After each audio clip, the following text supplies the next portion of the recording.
हिंदी पट्टी के तीनों राज्य हारने के बाद कांग्रेस पार्टी में बड़ा बदलाव हुआ है। कमलनाथ को अध्यक्ष पद से हटा दिया गया और जीतू पटवारी को नया प्रदेश अध्यक्ष बनाया गया है। उमंग सिंगार को विधानसभा क्षेत्र में नेता प्रतिपक्ष बनाया गया है। हेमंत कटारे को विधानसभा में उप नेता प्रतिपक्ष की जिम्मेदारी दी गई है।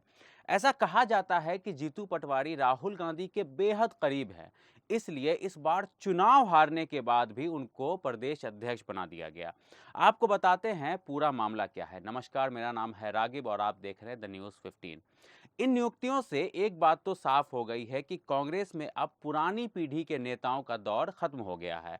कांग्रेस ने यह संदेश देने की कोशिश की है कि वह दिग्विजय सिंह और कमलनाथ जैसे बुजुर्ग नेताओं के दायरे से बाहर जाकर भी फैसला ले सकती है।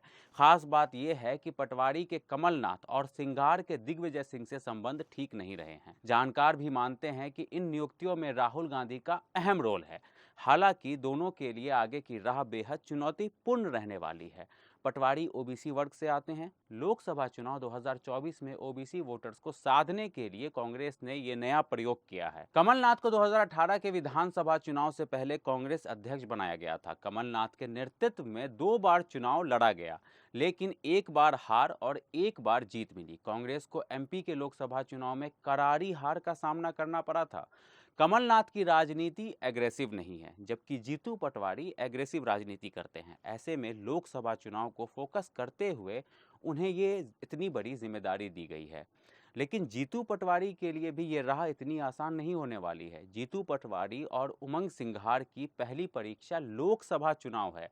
विधानसभा चुनाव में कांग्रेस के प्रदर्शन को देखें तो वर्तमान में कांग्रेस ने केवल छिंदवाड़ा जिले की 7 सीटें जीती है।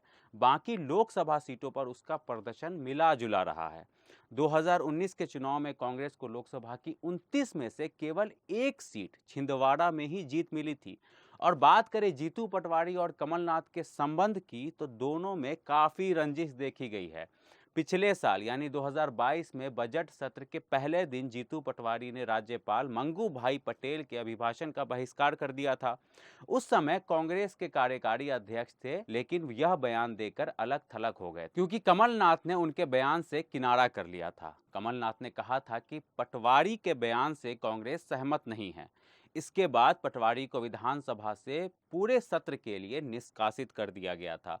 खास बात यह है कि उस दौरान दिग्विजय सिंह ने भी उनका साथ नहीं दिया था। इसी तरह उमंग सिंघार के दिग्विजय सिंह से संबंध खराब थे, लेकिन नेता प्रतिपक्ष बनने के कुछ दिन पहले ही सिंघार ने सोशल मीडिया पर पोस्ट जारी कर दिग्विजय सिंह से सार्वजनिक तौर पर माफी मांगी थी। इसके बाद वे दिग्विजय सिंह से मिलने उनके निवास पर भी गए थे। दोनों नेताओं के बीच संबंध तब बिगड़े जब कांग्रेस सत्ता में थी। उस दौरान वह मंत्री रहे उमंग सिंघार ने फिर दिग्विजय सिंह के खिलाफ शराब और रेत माफिया के साथ गठजोड़ होने का आरोप लगाया था। नए साल में जीतू पटवारी की नई कार्यकारिणी सामने आएगी। सूत्रों के मुताबिक इनमें 15 साल से कांग्रेस में अहम पदों पर जमे राजीव सिंह, प्रकाश जैन समेत अन्य उम्रदराज पदाधिकारी जो बुजुर्ग हैं। पटवारी की टीम में उपाध्यक्ष, महासचिव और सचिवों के पद पर युवाओं को स्थान दिया जाएगा। दरअसल जीतू का प्रदेश भर में संपर्क है। युवा कांग्रेस अध्यक्ष रहते हुए उन्होंने नेटवर्क को मजबूत बनाया। जब वे कमलनाथ की सरकार में उच्च शिक्षा एवं युवा खेल कल्याण मंत्री रहे, तो उनका सीधा सरोकार युवा से रहा। देखना यह होगा कि युवाओं को एक साथ लाने में जीतू पटवारी कितना सफल हो पाते हैं। इस पर अपनी राय हमें कमेंट सेक्शन में जरूर दें। हमारे चैनल को लाइक करें, सब्सक्राइब करें, शेयर करें। शुक्रिया।